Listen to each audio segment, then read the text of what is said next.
started this video in August. It's currently May. Hello everybody, welcome back to another video. This video is another one of my trying to learn something in a month. If there's a weird echo, it's because there is a drum set right there, and I can hear the echo from said drums. This is basically my first and second attempt at learning blues guitar in a month. So I started this project back in August, shortly after finishing my I Tried Learning Piano in a Month video. I remember when I finished that video and edited it and posted it, I wasn't really happy with the outcome and how I went about learning piano because I felt like I was trying to rush through and learn all of the concepts. And as soon as I understood the concept, I moved on to the next thing instead of actually sitting down and practicing it and committing it to memory and getting a good grasp on being able to do all of the things that I was learning. And then as a result, I don't remember most of what I learned in that video. So when I wanted to make this video of learning blues guitar in a month, I did not want to do that same thing. I've been teaching myself guitar on and off for the past probably 12 years, and although that might sound impressive, really I've never gone past surface level of knowledge. All I can really do is play chords and some tabs, and if you were to hand me music that had chords or tabs on them, if I didn't immediately know it, I would know how to figure it out. But that's about it. I've never been able to sit down and just jam with people because I always feel like I needed to know exactly what to play in order for it to sound good. So with the blues guitar, I wanted to sit down and learn blues guitar and blues riffs and really just learn how to be able to sit down and play with people and not have exact chords or notes that I needed to hit, but be able to just play and have fun. So like I said, I started this project back in August, and when I started it, I was going really well into it for the first week and a half. I was actually sitting down every day and practicing. I was recording audio of what I had learned that day, so I would have a record of it. I was recording video of some of the first times I was practicing things. So I wanted to go ahead and go through where I started before I go into restarting. So back in August, I started with the 12-bar blues progression. And if you don't know what that is, that's basically the rhythm guitar in any blues song. And I was learning it in the key of E. Okay, so what have I learned?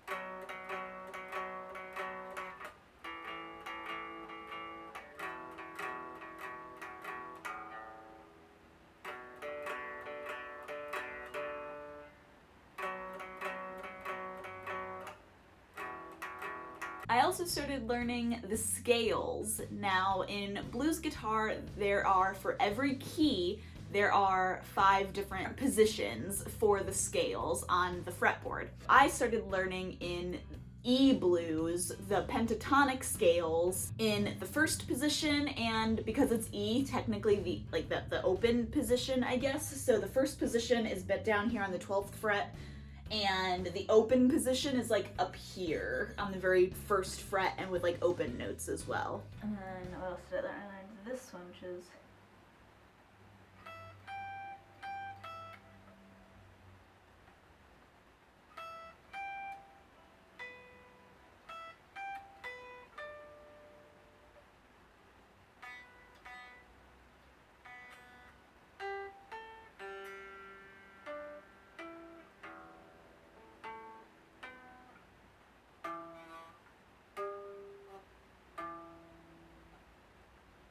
was that right?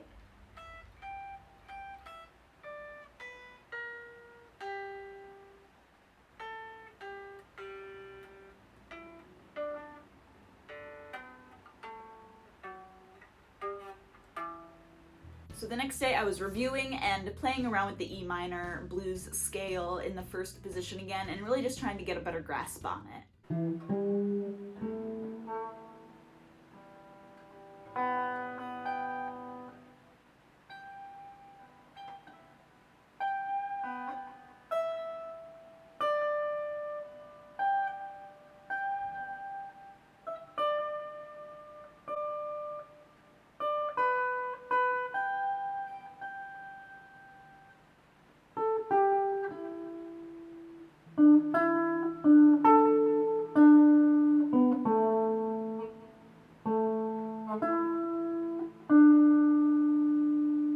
Day 4 is when I started playing with a jam track. And apparently I also decided that 4 days in I wanted to jump to another key, so in this clip I'm playing the key of A in the first position, or A blues, which is I think like A minor, so in the first position.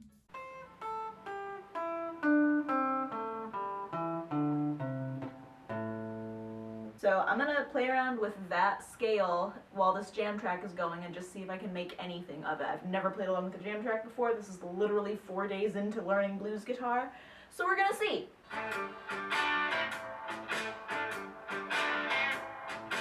I don't know what I'm doing.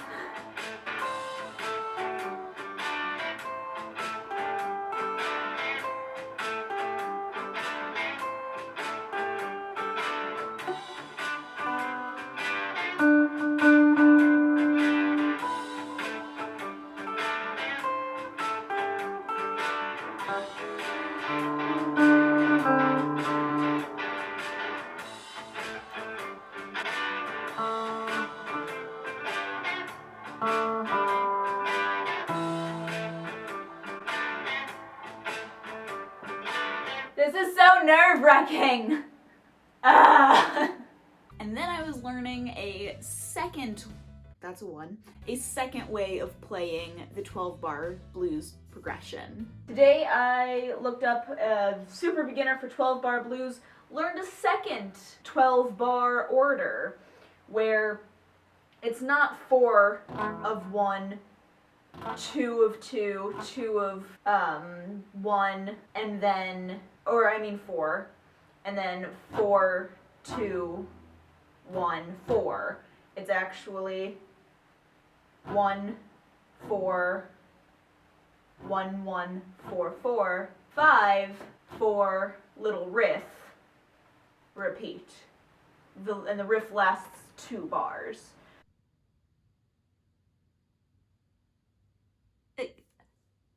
I know what I was trying to explain, and even I was so confused by that explanation. That was very possibly the worst explanation of what I was trying to explain ever. Luckily, I have a clip of me playing the two, one after the other, to give you a demonstration, because I guarantee that explanation made no sense. The old 12-bar progression that I knew already, it goes...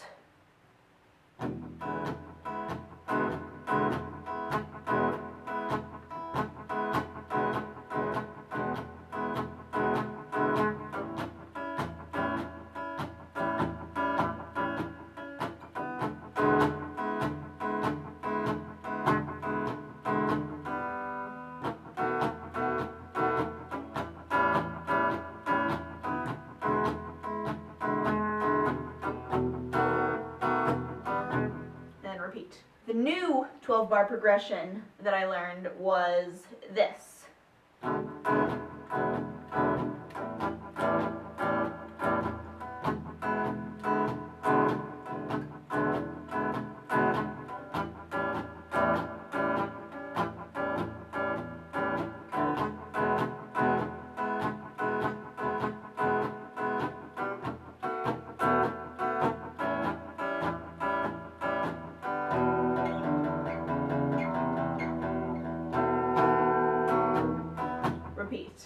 So I like that one because I think that one sounds more schnazzy. And this is where I started missing days. The next clip I have is from like 4 days later. And this is when I started trying to play the A blues in the first position and second position and applying them to a jam track in hopes of being able to switch more seamlessly between the two.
And now fast forward over half a year to March 23rd when I decided to try this again. I really liked the progress that I had made when I first tried making this video, so I definitely wanted to try it again, and this time going into it, I had a clearer picture of what I was trying to learn. So this time I decided to hunker down and really grasp everything well and be able to apply it and actually play it well before moving on. So the entire first week of this second attempt, I just spent reviewing, and I spent it on the 12-bar blues progression, and I spent it on the E blues pentatonic scales in the first and second position. Now, when I tried this the first time, I was going back and forth between the E blues and the A blues, and I think it just depended on whatever videos I was watching that day, what key I was going to be playing in, and that was way too confusing. So this time around, when I practiced for this month, I decided I was going to keep it in one key and get that one key down really well. So this time around, I didn't do any filming during the process, but I did film some clips at the end that I will show you. So after the very first week of just review, I started learning the other 3 positions for the E blues, and that's what took up most of my time. So I started by actually sitting down and just writing out all 12 keys in all 5 positions, because I was wanting to have a chart I could look at where I could see all of the positions for all of the keys in one place and compare them, because I could not find that anywhere online. Everywhere I found, I was having to click between the keys with their positions, and I wanted to just see it all at once.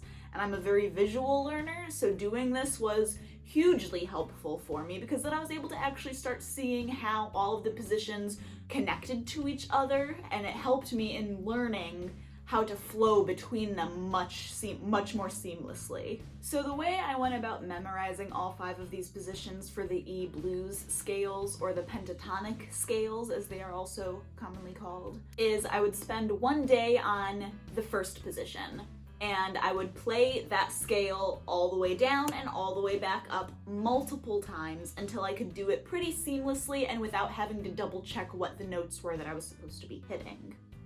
And then after I got that down, I would play a jam track that was about 10 minutes long or so, depending on the video, and I would just play around with it to that jam track and try to get more comfortable with playing the notes, hearing how they all worked together with each other, and trying to make it a more smooth, just trying to make it sound more fluid and better. And then the next day, I would spend just like 30 seconds playing the scale I learned the day before, just to make sure I didn't forget it, and then I would repeat the whole process again with the next scale, so the second position, and then the third position, and then the fourth position, and then the fifth position, until I had all 5 of them memorized. But each day when I went, after going up and down the scale multiple times so that I had it, when I would play the jam track, I would then play around on that scale and try to incorporate the previous positions to be able to play on more of the neck at once. And I basically just did that day after day after day, adding a little bit at a time until I had all of them pretty well committed to memory. So like I said, that took a while. That actually took most of the month, basically the entire month. There was one day in there, however, that I played around with my slide, which I have a glass slide, and what these are basically is you put them on your finger. I think it's this finger. Yeah, you usually have them on this finger, I think. I don't know. You put it on your finger like this, and you press it on all of the strings, and that's what gives the sound, your guitar, that wow, wow, wow, wow sound. So I played around with that for one day and realized that is a whole can of worms I cannot get into in the middle of this because I need to get all of this other stuff down first. So I might do this another day, but for right now, I'm not tackling that. So then the last few days I had of this month-long journey, I spent just playing 2 different styles of jam tracks and really trying to get a better grasp of playing all of the notes together in the whole E-blues scales and trying to really just play more fluidly. And while I'm not fast at all, I think I definitely have a much better grasp of what the heck I'm doing. So like I said, I did not record any of my practicing throughout this second time through, but I did record sort of where I was at the end of all of this, and I wanted to play some of those first videos of where I started, and then immediately after play some of the videos of where I am now, so you can see the progress that I've made, because I'm really happy with the progress. So I'm going to go ahead and end the video off with that, showing you the before and then the afters. And I hope you guys have had a great day. I hope you have a great day, and I will see you in the next video. Bye!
I'm not used to playing with a pick.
Bye.